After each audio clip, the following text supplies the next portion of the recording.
ତ ପିଲାମାନେ ପୁଣି ଥରେ ଆଉ ଗୋଟିଏ ପାଇଁ ସମସ୍ତଙ୍କୁ ସ୍ୱାଗତ ଜଣାଉଛି। ପିଲେ ପୂର୍ବେ ଆମେ ପଢିଲେ ବୋଲା ବୋଲି ହୋଇ ବୋଲା ବୋଲି ସେ ହୋଇ ଏତେ ମାତ୍ର ବନି ସାକ୍ଷୀ କରାଇ ହେଲେ ମିତ୍ର। ହେଁ? ତାହେଲେ ବୋଲା ବୋଲି ଦେଖ ପିଲେ ତମ ମାନଙ୍କର 136 ପେଜ କୁ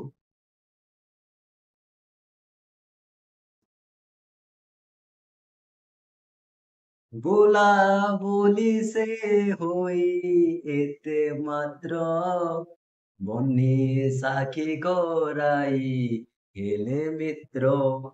ତାହେଲେ ବୋଲା ବୋଲି ଯେତେବେଳେ ଏଇଭଳି କହିଛନ୍ତି, ରାମ ଏଇଆ କହିଛନ୍ତି, ସୁଗ୍ରୀବ ଏଇଆ କହିଛନ୍ତି, ଯେତେବେଳେ ପରସ୍ପର ଏଇଆ ବୋଲାବୋଲି ହେଇଛନ୍ତି ମାନେ କୁହାକୁହି ହେଇଛନ୍ତି, କଣ କଲେ ସେ ହୋଇ ଏତେ ମାତ୍ର ସେ ହୋଇ ଏତେ ମାତ୍ର ଏତିକି କଥା ହୋଇଛନ୍ତି, କଥା କୁହାକୁହି ହେଇଛନ୍ତି ବନି ସାକ୍ଷୀ ରଖି।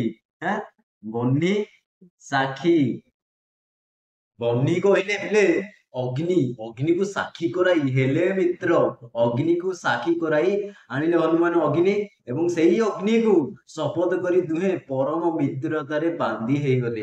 ତେଣୁ ରାମଙ୍କ ସହିତ ସୁଗ୍ରୀବଙ୍କର ଏଇଠୁ ମିତ୍ରତା ହେଲା। ପରନ୍ତୁ ଦେଖ ପିଲାମାନେ, ଅଗ୍ନିକୁ ସାକ୍ଷୀ ରଖି ସେଇ ମର୍ୟାଦା ପୁରୁଷୋତ୍ତମ ରାମଚନ୍ଦ୍ର ଯିଏକି ଦିନେ ମାତା ସୀତାଙ୍କ ଆଗରେ ପ୍ରକାଶ କରିଥିଲେ ମୁଁ ଦ୍ୱିତୀୟ ପତ୍ନୀ ଗ୍ରହଣ କରିବି ନାହିଁ, ସେଇ ରାମଚନ୍ଦ୍ର ଆଜି ଅଗ୍ନିକୁ ସାକ୍ଷୀ ରଖି ପୁଣି କହୁଛନ୍ତି ଆପଣ ମୋର ମିତ୍ର ପାଇଁ ଦରକାର ପଡିଲେ ମୁଁ ଜୀବନ ଦେବାକୁ ପଛେଇବି ନାହିଁ, ପରନ୍ତୁ ଆପଣ ବାଳି କବଳରୁ ରକ୍ଷା କରିବି। ଇଏ କହୁଛନ୍ତି ମୁଁ ମଧ୍ୟ ଆଜି ଶପଥ କରୁଛି ଯେ ବ୍ରହ୍ମଲୋକରେ ଯଦି ମାତା ସୀତା ଥାଆନ୍ତି ନା, ସେଠୁ ତାଙ୍କୁ ଉଦ୍ଧାର କରି ଆଣିବି।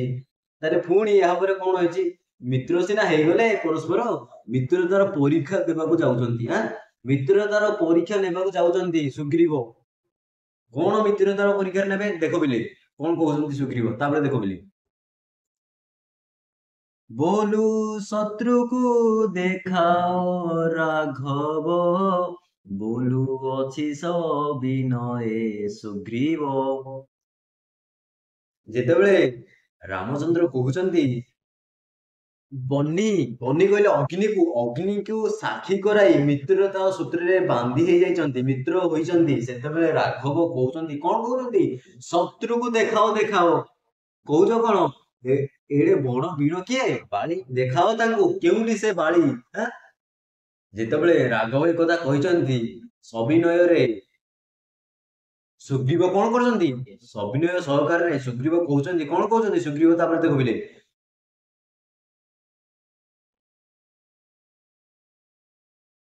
ହଁ ବଧିବାକୁ ଇଚ୍ଛା ଯେବେ ବାଳିକି ବଳ କୋଷ ଦୁନ୍ଦିବି ଅସ୍ତି ଟେକି।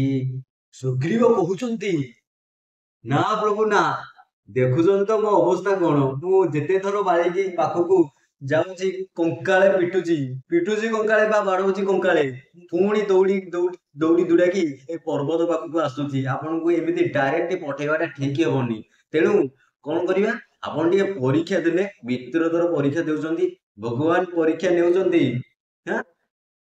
ଆଜି ଭଗବାନ ଆଜି ପରୀକ୍ଷା ଦେବେ, କଣ ପରୀକ୍ଷା ଦେବେ, ସୁଗ୍ରୀବ ଆଜି ପରୀକ୍ଷା କରୁଛନ୍ତି। ଦେଖ ପିଲେ କଣ କହୁଛନ୍ତି ନା, ବଧିବାକୁ ଇଚ୍ଛା ଯେବେ ବାଳିକି, ଯେବେ ବାଳିକୁ ବଧ କରିବାକୁ ଆପଣଙ୍କ ଇଚ୍ଛା ଅଛି ନା, ବଳ କୋଷ, ଆଗ ଟିକେ ବଳ କୋଷ। ଯେତେବେଳେ ଦେଖିବେ ମଧ୍ୟ ଆପଣ ଯେତେବେଳେ ମଲ୍ଲଯୁଦ୍ଧ ହୁଏ, ଆପଣ ମଧ୍ୟ ଜାଣିଦେବେ, ଆପଣଙ୍କର ହୁଏ ଆପଣଙ୍କ ଉଆସରେ ଆପଣଙ୍କ ରାଜ୍ୟରେ, ଆପଣଙ୍କର ଯେତେବେଳେ ମଲ୍ଲଯୁଦ୍ଧ ହୁଏ ଆପଣ ବଳ ଟିକେ କଷାଯାଏ ନା ନାଇଁ, ତେଣୁ ଆଗେ ଯେତେବେଳେ ଦେଖ ତାପରେ କଣ କହୁଛନ୍ତି,